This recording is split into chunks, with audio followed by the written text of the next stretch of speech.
જૂનાગઢના ભેસાણ તાલુકાના ચુડા ગામે ચૂંટણી પ્રવાસ અંતર્ગત લોકસભા 13ના જૂનાગઢ ગીર સોમનાથના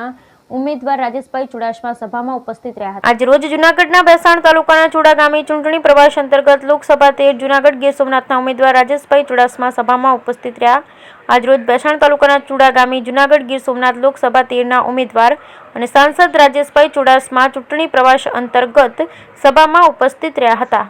આ તકે ચુડા ગામ અને આજુબાજુના ખાખરા, હડમતી, નવી અને જૂની ધારી, ગુંદાળી, સરદારપુરા, મોરવાડ ગામના આગેવાન અને ગામના લોકો ઉપરથી રહ્યા હતા અને સાથે ભાજપ જિલ્લા પ્રમુખ કિરીટભાઈ પટેલ, પૂર્વ ધારાસભ્ય હર્ષદભાઈ ડીબડિયા, ભૂપતભાઈ ભાયાણી, જિલ્લા પંચાયતના સદસ્ય કુમારભાઈ બસિયા, તાલુકા પંચાયતના ધનશ્યામભાઈ પટોળિયા, જયસુખભાઈ વઘાસિયા, તાલુકા પ્રમુખ ગાડુભાઈ કથિરિયા, ઉમેશભાઈ બાંભરોલિયા, પ્રવીણભાઈ સુજિત્રા સહિતના આગેવાન અને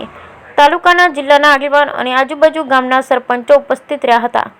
ઉલ્લેખનીય છે કે ચૂંટણીઓ નજીક આવી રહી છે ત્યારે ઉમેદવારો પોતપોતાના મત વિસ્તારમાં પ્રવાસ કરતા હોય, પોતપોતાના વિસ્તારમાં કેટલાક કામોની યાદી કરતા હોય છે। તેમજ સભા પૂર્ણ થયા બાદ રાજેશભાઈ ચુડાસમાએ ઘણા ખેડૂતોના પ્રશ્નો પણ સાંભળ્યા હતા અને આ વિસ્તારની અંદર ઘણા સમયથી બિસ્માર હાલતમાં પડેલ અને અવારનવાર તે અકસ્માત થતા હોય તેવા ચુડાથી વાવડી રોડનું કામ ચાલુ કરવા બાબત અને ખાખરા હડમતિયા નાની સિંચાઈ યોજના માટે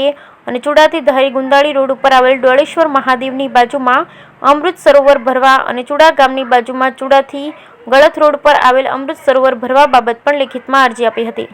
અને રાજેશભાઈ ચુડાસમાએ બધી અરજીઓ સ્વીકારી ઘટતું વહેલી તકે પૂરું કરી કામ ચાલુ કરવાની પૂર્ણ ખાતરી આપી હતી। Bureau report Pankaj Vegada, Bhesan.